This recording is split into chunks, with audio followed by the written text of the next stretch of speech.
Aphorism 260. Hence, the careful investigation into such obstacles to cure is so much the more necessary in the case of patients affected by chronic diseases, as their diseases are usually aggravated by such noxious influences and other disease causing errors in the diet and regimen which often pass unnoticed. Explanation. In this aphorism, Dr. Henneman has given idea about diet and regimen in chronic diseases. In case of chronic diseases, careful investigation is very important and necessary about obstacles to cure. For example, their faulty diet and regimen may aggravate their sufferings. Diet with medicinal properties may disturb the action of medicine. We often neglect such obstacles to cure. Footnote 140. Coffee, fine Chinese, and other herb teas, beer prepared with medicinal vegetable substances unsuitable for the patient's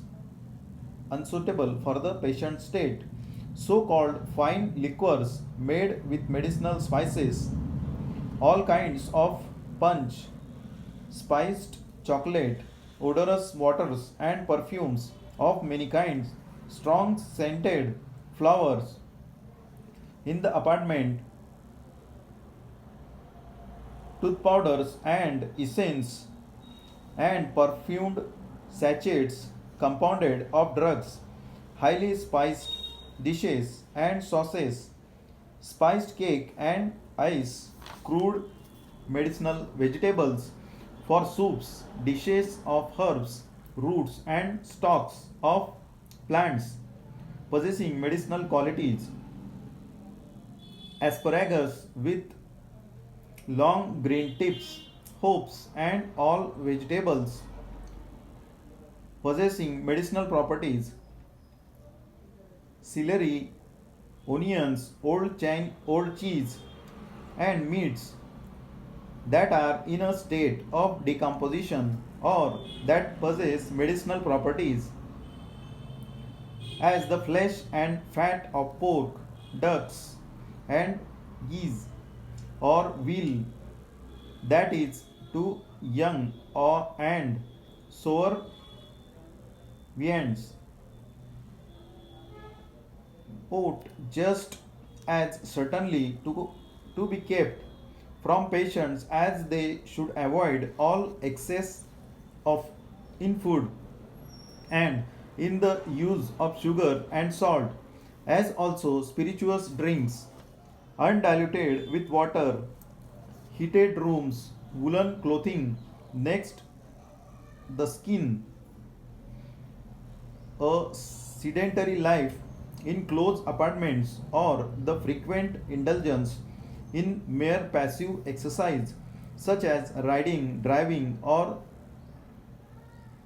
swinging, prolonged suckling, taking a long siesta in a recumbent posture in bed, sitting up long at night, uncleanliness, unnatural debauchery, innervation by reading obscene books, reading while lying down, onanism or imperfect or suppressed intercourse in order to prevent conception, subjects, anger, grief, or vexation, a passion for play, overexertion of mind or body, especially after meals, dwelling in marshy districts, damp rooms, pernicious living, etc.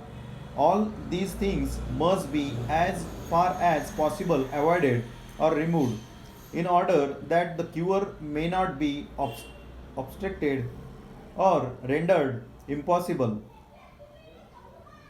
Some of my disciples seem needlessly to increase the difficulties of the patient's dietary by forbidding the use of many more tolerably indifferent things, which is not to be commended. In this footnote of 260, Dr. Hahnemann has advised to avoid many food items which possess medicinal properties and also advised to avoid certain lifestyle habits which may cause obstacles to cure.